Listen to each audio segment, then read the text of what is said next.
राधे राधे। राधे ज्ञान सागर में आप सभी का स्वागत है। आइए हमारी ज्योतिष के सिलसिला में अब आज बात करते हैं कि किसी भी व्यक्ति के जन्म कुंडली में यदि शुक्र ग्रह लग्न से लेकर के 12वें भाव तक किन किन भावों पर बैठने पर किस किस प्रकार का फल मिलता है या फिर व्यक्ति का गुण स्वभाव व्यवहार कैसा होता है, इसके विषय में कुछ चर्चा करते हैं।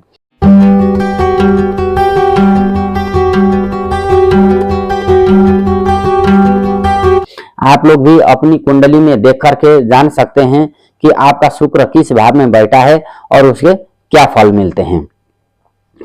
तो सबसे पहले लेते हैं कि शुक्र ग्रह यदि अगर किसी व्यक्ति के लग्न में बैठे होंगे तो ऐसा जातक बहुत सुंदर होता है, आकर्षक होता है और ऐसे जातकों के मन के भीतर अपने बचपन की जितनी भी यादें हैं वो संजो करके रहता है और बार बार उनका जो है रिवाइज ऐसे व्यक्ति करते रहते हैं अपने बचपन की यादों को लेकर के। और ऐसे जातक जीवन में जब भी शुक्र की या गुरु की दशा आएगी, महादशा आएगी, मंगल की अंतरदशा आएगी, तो इन ग्रहों की दशा अंतरदशा में निश्चित रूप से ऐसा जातक मोटा भी होता है, शरीर स्थूल होता है। अब ऐसे जातक को ना पत्नी भी बहुत सुंदर मिलती है, बहुत सुंदर सौम्य पत्नी भी मिलती है और पति पत्नी का प्रेम भी बहुत अच्छा रहता है। ऐसे जातकों को व्यापार व्यवसाय में भी लाभ होता है। अब बात करते हैं द्वितीय भाव में शुक्र। द्वितीय भाव में यदि अगर शुक्र होगा तो ऐसे व्यक्ति की बोलने की शैली बहुत अच्छी होती है, नम्र वाणी होती है और बहुत ही संतुलित रूप से बातचीत रखते हैं, शब्दों का प्रयोग करते हैं और खास करके अपने जितने भी मित्र मंडली हैं उनके द्वारा इनको लाभ मिलता है और उनको भी इनकी वजह से लाभ मिलता है। गायन में बहुत अच्छा होते हैं, इनकी जो गायन शैली या फिर सुर ताल इनका अच्छा रहता है, भजन कीर्तन संगीत इत्यादि इनको पसंद रहता है, तो ऐसे लोग गायन में भी अच्छे होते हैं और खान पान में भी विशेष रुचि रखने वाले होते हैं और बढ़िया बढ़िया तरह के व्यंजन खाने के शौकीन होते हैं जिनके शुक्र द्वितीय भाव में है।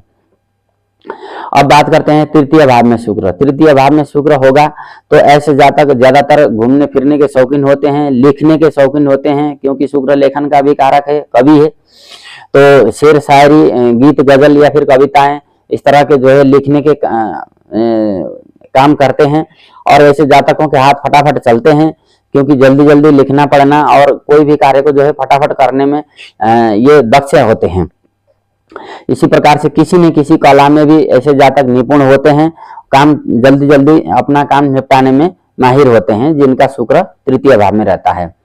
अब बात करते हैं चतुर्थ भाव में शुक्र। चतुर्थ भाव में शुक्र जिस व्यक्ति का होता है ऐसे जातक मन से ही बड़े स्पष्ट होते हैं, सफा होते हैं, दूसरे को तकलीफ देना नहीं चाहते हैं। ऐसे जातकों का घर बड़ा होता है और सुंदर घर होता है, केवल घर ही नहीं उनका वाहन हो गया या फिर जमीन इत्यादि से भी इनको लाभ मिलता है। विशेष करके महिलाओं का प्रभाव इनके जीवन में अधिक रहता है, जैसे कि माता हो गई, पत्नी हो गई और जिनका शुक्र यदि अगर चौथे भाव में होगा तो ऐसे जातक की पत्नी का जो है मायके की तरफ भी ज्यादा रुझान होगा, वो जल्दी जल्दी मायका जाना उनको अच्छा लगता है और इन ऐसे लोगों का घर बड़ा और सुंदर घर होता है और वो साज सजावट, अंदर की जो साज सजावट है वो भी बहुत सुंदर रहती है।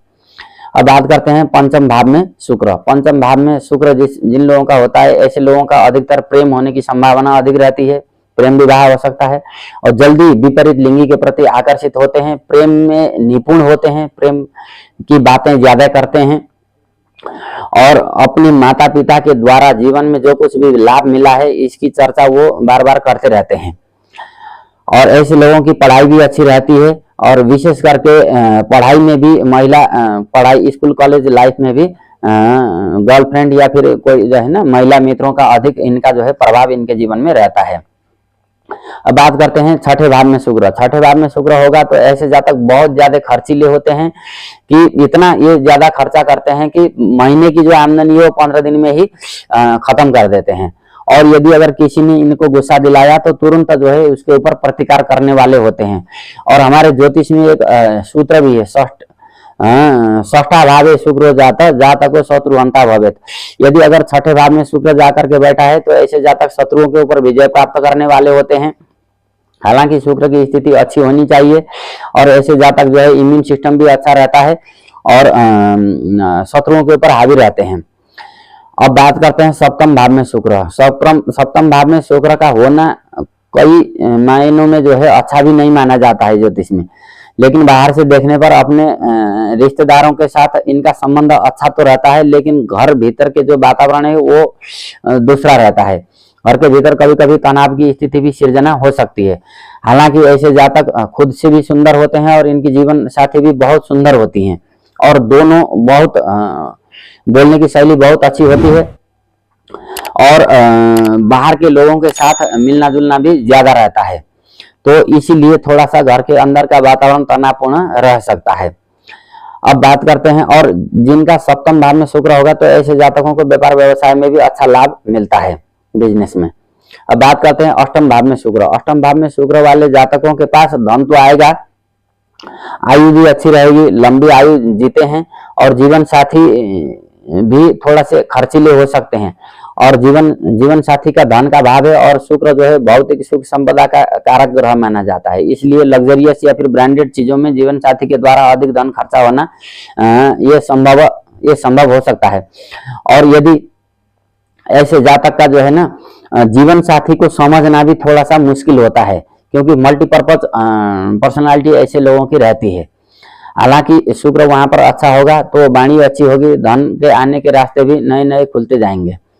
अब बात करते हैं नवम भाव में शुक्र। नवम भाव में शुक्र जिन व्यक्तियों का होगा तो ऐसे जातकों को लंबी लंबी यात्राओं के द्वारा जीवन में धन आने के रास्ते खुलते रहेंगे। जितनी ज्यादा यात्राएं होंगी उतना ही ज्यादा उनके पास धन आता रहेगा। जीवन में प्रेम आनंद की चीजों की कोई कमी नहीं होगी। भक्ति भजन भी बहुत करने वाले होते हैं, आध्यात्मिक होते हैं, और खास करके भक्ति भजन में गायन में ऐसे लोगों की पकड़ अच्छी होती है, तो भजन गाते हुए दिखाई देंगे हर जगह। जैसे कोई अनुष्ठान भजन कीर्तन हो रहा होगा तो पक्का वहां जाकर के अपना योगदान ऐसे जातक देंगे। दानी होते हैं, परोपकारी होते हैं, और सबका सम्मान करने वाले होते हैं। मेहनती भी बहुत अधिक होते हैं। ऐसे जातक मेहनत करके ही अपने भाग्य का उदय करते हैं, उन्नति करते हैं। अब बात करते हैं दसम भाव में शुक्र। दसम भाव में शुक्र होना भी बहुत अच्छा माना जाता है, क्योंकि अपने ऐसे जातक जहां भी काम करते होंगे अपने काम में बहुत परफेक्ट रहते हैं, और बहुत दक्षतापूर्ण तरीके से अपने कार्यों को संपादित करते हैं। और ऐसे जातक निर्मल स्वभाव के होते हैं, दूसरों की सहायता भी करते हैं, और ऐसे जातकों को भी जीवन में जमीन भूमि भवन इत्यादि से है ना, वाहन इत्यादि से बहुत सारा लाभ मिलता है। और विशेष करके जहां पर ऐसे लोग कार्य करते हैं वहां पर महिलाओं का साथ और सहयोग अधिक मिलते रहता है। जीवन में उन्नति के लिए महिलाओं का प्रभाव ऐसे जातकों के जीवन में अधिक देखा गया है। अब बात करते हैं 11वें भाव में शुक्र।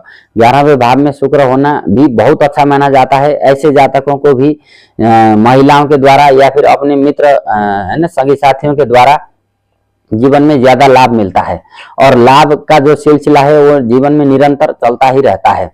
खास करके ऐसे जातकों की पत्नी भी कमाने वाली हो सकती हैं। पत्नी के द्वारा भी जीवन में घर में भौतिक संसाधनों का संग्रह और उनका उपयोग और उनका सुख जो है बहुत अच्छा मिलता है। एकादश भाव में शुक्र जिनका होता है। अब बात करते हैं द्वादश भाव में शुक्र। द्वादश भाव में शुक्र होना भी किसी राजयोग से भी कम नहीं है, क्योंकि जो ब्रिटिश की जो लेडी डायना थी उनका भी द्वादश भाव में शुक्र था, और जो महारानी एलिजाबेथ थी उनका भी द्वादश भाव में शुक्र था।